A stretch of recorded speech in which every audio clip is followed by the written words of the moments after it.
Olá, começa agora mais um Citricultura. No programa desta semana, vamos falar aqui sobre a reestimativa da safra de laranja 2021-2022, que mantém viés de queda e acumula, então, perda de 30 milhões de caixas em relação à expectativa inicial. Meu entrevistado do Citricultura é Vinícius Trombin, que é coordenador da pesquisa de estimativa de safra do Fundecitrus. Olá, seja muito bem-vindo ao nosso programa.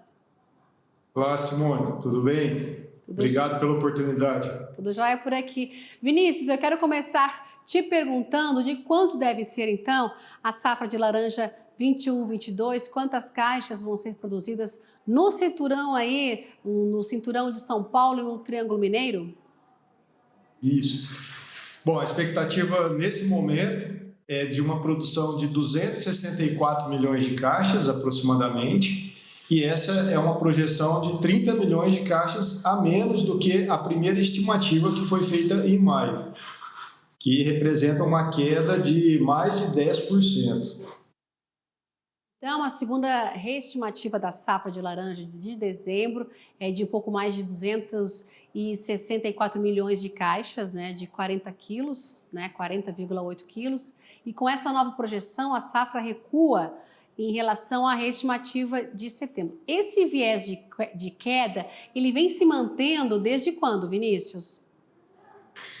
Olha, já nós estamos numa safra pequena pelo segundo ano consecutivo.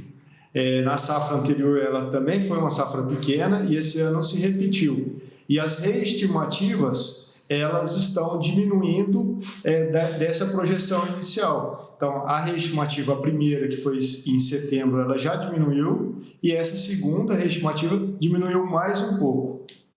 E a que se deve a essa queda, então?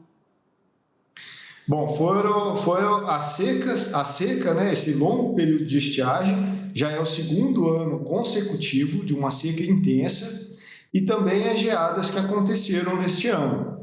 Então, quando a gente olha o acumulado de chuvas de maio até novembro no cinturão citrícola, esse acumulado está a 31% na média, né, das regiões, abaixo da média histórica. Vinícius, considerando todo o parque citrícola, de quanto foi o déficit, então, de chuva nas regiões mais importantes aí? Então, era esperado, na média do cinturão, que tivesse chovido nesse período, né, de maio a novembro, 495 milímetros, mas só choveu 344 milímetros, ou seja, 70% da média histórica. E nós dividimos o cinturão em 12 regiões. Em 11 regiões, nós tivemos déficit em relação à média. E esse déficit, que chegou a 31% da média, é muito pior em Votuporanga ou em Limeira, que ultrapassa 50%. Então, só choveu nessas duas regiões a metade do esperado para esse período de maio a novembro. Vinícius, fala para a gente quais as outras regiões, então. Nós temos lá no norte, Triângulo Mineiro, né, que é a região no extremo norte do cinturão citrícola. Depois a gente tem Bebedouro. Altinópolis foi a única região que as chuvas foram melhores do que a média histórica, 16% acima. Depois nós temos Votuporanga, São José do Rio Preto, que são regiões bastante quentes e secas. Depois nós temos a região do centro, Matão, Duartino e Brotas, que na média choveu em torno de 30% a menos do que a média histórica. Depois Porto Ferreira e Limeira, que foram regiões mais secas, e Avaré e Itapetininga, mais no sudoeste, que geralmente não apresenta déficit, né, chuvas abaixo da média histórica, e nesse ano nós tivemos aí 42% a menos para Avaré e 30% a menos para Itapetininga, que são duas regiões que normalmente não têm esse problema de seca. Então teve região aí que ficou de fora, né, com a chuva na média. Sim, somente Altinópolis, né? Mas no geral as laranjas não cresceram por conta dessa seca. As laranjas, elas ficaram muito miúdas, né? Se a gente olhar a média dos últimos 5 anos, as últimas 5 safras, cada laranja pesou 169 gramas. E neste ano a projeção é que ela chegue no máximo em 142 gramas. Elas, nesse momento, elas estão em 139 gramas e devem chegar até o final da safra com 142 gramas. Quer dizer, essas chuvas de agora para frente, as chuvas de dezembro, de janeiro, de fevereiro, elas que devem ser melhores, né, vão possibilitar um crescimento da laranja, mas ainda assim, o número final de 142 gramas, que é o esperado hoje, né, ele ainda fica 16% menor do que o peso das últimas 5 safras. Essa região aí que teve bastante chuva, qual é a média de produção dela? Olha, nessas regiões a gente geralmente não tem tanto, a gente não observa um tamanho, uma falta de chuva tão grande, né? E o tamanho da laranja geralmente é melhor, né? Não é o caso nessa safra, que lá também faltou chuva e também teve diminuição da safra, né? Lá é esperado 57 milhões de caixas dessas 264 milhões total. E Vinícius, pela estimativa aí de peso, né, você falou que vai ser bem menor, das últimas safras, esse peso aí, 16% menor, o que ele representa, então, em relação à produtividade? Então, em termos de número de frutos por árvore, essa safra a gente tem mais frutos por árvore do que a safra passada. Nós temos 12,5% mais frutos por árvore. Mas esses frutos, eles não crescendo, nós temos uma safra ainda menor do que a safra passada, em cerca de 2% menor. Por quê? Porque os frutos não cresceram. Então, embora essas árvores carregaram mais, esses frutos ficam pequenos e a safra, no geral, ela fica ainda menor do que a safra passada. Vinícius, comercialmente falando aqui, a gente olha lá o pomar cheio, mas o peso, o tamanho dela não está adequado. Comercialmente, para o produtor que vai revender esse produto, como é que fica em relação à estimativa de ganho dele? Ele tem que colher mais frutos, né, para atingir o peso de 40,8 quilos, que é uma caixa. Então, ele tem mais trabalho na colheita, né, porque são mais frutos para completar essa caixa. Então, a colheita ela fica mais cara e o rendimento não chega a ser o rendimento histórico, aí, né, em termos de frutos por caixa. Então, você precisa de mais frutos para completar uma caixa, com isso, mais colheita, mais transporte, né? Então, essa safra nós não estamos vivendo um período muito bom na citricultura por conta dessa redução de peso que a seca ocasionou. E também, uma outra informação importante é que a seca não só reduziu o tamanho dos frutos, mas também propiciou uma queda de frutos prematuro maior do que uma condição normal. E essa queda, o que acontece então? Ela cai muito mais nesse período? É isso mesmo. De tudo o que a laranja originou nas árvores, né, são em média 639 frutos por árvore. Desses 639 frutos, não vão chegar todos à colheita.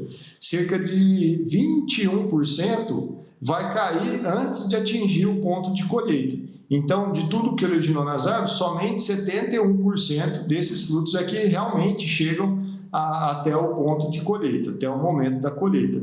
21% cai antes, cai por questões naturais, por questões mecânicas, por doença, por praga, que algumas delas são, inclusive,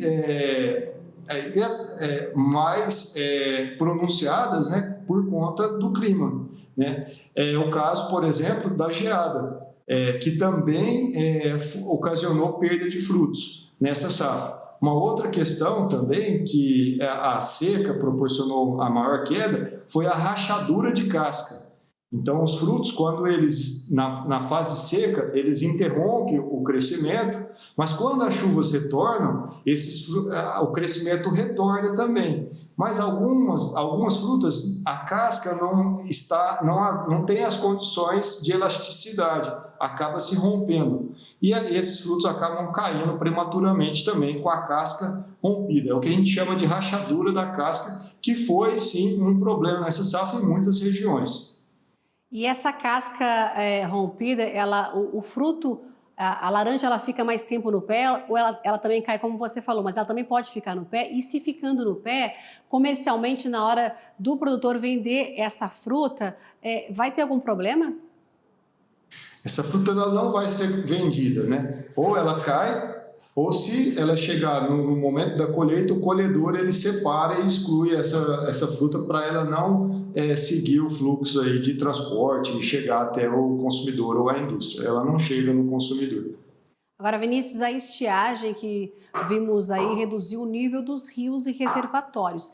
Isso prejudicou enquanto aquele produtor com o pomar irrigado? Pois é, em muitos casos a lâmina d'água, né, que é a ideal para a laranjeira, ela não pôde ser usada por conta da falta de água nos reservatórios, né? E é por isso que a gente tem uma média de frutos também baixa, né? Porque o potencial, né, a necessidade de água daqueles pomares não pôde ser completa, né, por conta também de reservatórios e níveis de rios mais baixos, né. E o sistema de irrigação Mas abrange quanto da área do cinturão citrícola? é pouco mais de 30%. Hoje já é a área irrigada. Inclusive, a gente está atualizando esse número, né? Hoje nós estamos com uma equipe a campo recadastrando todos os pomares, né, de laranja, limão e tangerina nesse cinturão citrícola. Então, esse ano nós adquirimos uma imagem de satélite nova e nossos técnicos estão indo a campo para atualizar, entre outras informações, esse dado de irrigação. Né? A última vez que a gente fez isso, esse trabalho completo, foi essa varredura no parque completa, com uma imagem de satélite nova, foi em 2017 e nós estamos realizando nesse momento de novo. E o que significa essa imagem, né, essa ferramenta toda para acompanhar todo esse cinturão?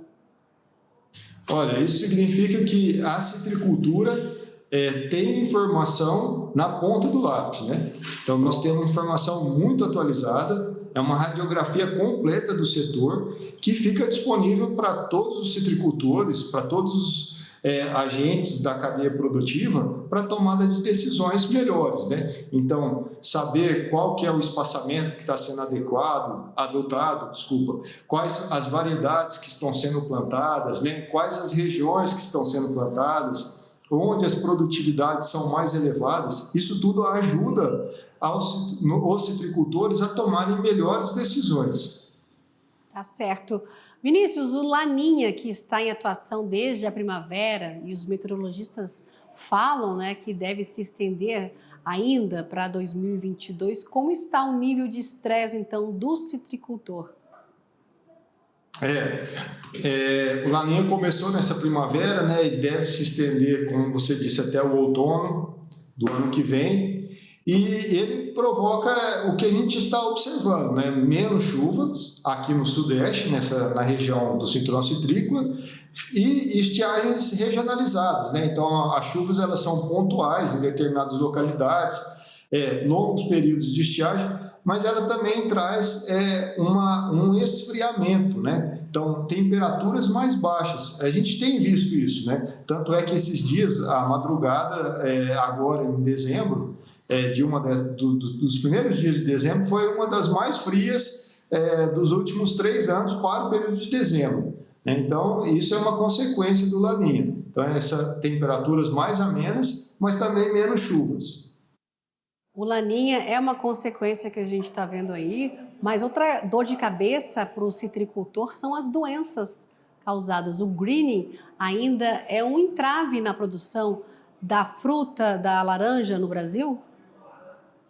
Sim, o greening hoje ele já atinge cerca de 22%, né, das laranjeiras do cinturão. Isso corresponde a 43 milhões de árvores que estão doentes com greening, de um total de 194 milhões que o parque tem. Esse número de 22%, ele cresceu 7% nesse último levantamento e já é o 4º consecutivo de crescimento. Então, em 2018 ele era de 18%, em 2019 de 19%, em 2020 ele passou a quase 21% e agora ele está em 22% e 37%. Mas um dado importante é que se os produtores não tivessem erradicado as plantas doentes com greening nesse último ano, e se não tivessem plantado também mudas sadias, né, esse indicador de greening seria 26,52% e não os 22%. Então, seria ainda maior se não tivesse acontecido esse manejo do parque citrícola, né? Por isso a importância, né, o Vinícius, desse manejo para evitar o crescimento que, como você trouxe aqui, já cresce anualmente, mas para evitar uma escalada, uma grande escalada, uma interferência nos pomares. Cita para a gente como, então, ter essas boas práticas para evitar o crescimento dessa doença. Bom, é isso mesmo que você colocou, né? Primeiro lugar, manejar o inseto transmissor, né, que é o psilídeo, que carrega a bactéria de um pomar doente para um pomar sadio. Então, manter essa população de insetos em nível baixo. Então, para isso, o citricultor tem que fazer as pulverizações de forma correta, né, com a frequência correta, e que tem que respeitar o manejo ali da sua propriedade. Cada propriedade ela tem um nível de risco maior do que outra propriedade. Então, ele tem que conhecer o nível de risco que está a propriedade dele e implementar um manejo para manter essa população de insetos baixa. E o segundo item muito importante que você comentou é a eliminação das plantas doentes. Então, essas plantas elas precisam ser eliminadas porque elas são focos de transmissão para plantas sadias, né? Que é isso que a gente estava falando. Olha, se não tivesse erradicado, nós teríamos 26% já, mais de 26%, ao invés dos 22% atual. Então, é muito importante. E nós temos regiões aqui, no cinturão citrícola, que ela já passa de 50%. É o caso, por exemplo, de Limeira, que está com 62% das plantas lá em Limeira estão contaminadas. Em Brotas, que está com mais de 50%, em Porto Ferreira, que está com quase 38%, e em Avaré, por exemplo, que está com quase 30%. Então, é um percentual de plantas doentes muito alto nessas regiões. E é urgente que produtores tomem as medidas para que a gente não atinja níveis de perda de produção, tal como já atingiu a Flórida, né, que estima-se que tem mais de 90% das plantas contaminadas.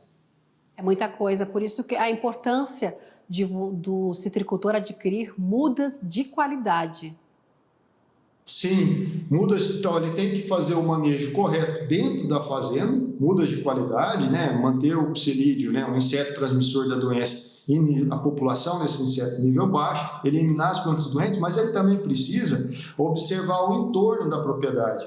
Porque se o entorno da propriedade tiver foco da doença, foco de insetos, né? E foco de árvores contaminadas, doentes, esses insetos vão transmitir para dentro do seu pomar. Então, tem hoje muitos produtores que se associam, né, muitos citricultores que se associam com os produtores ali do entorno da sua propriedade e fazem um trabalho de conscientização de produtores daquela região. Por exemplo, tem chácaras que tem um pé de limão lá para consumo próprio, que pode ser o foco da doença para um pomar comercial, né? Então, esse pé de limão que está ali, às vezes, no pasto de uma propriedade, né, que não é de citricultura, pode estar ali contaminado e sendo foco para disseminar por uma propriedade comercial, com muitos pés de laranja, que emprega muita gente, né?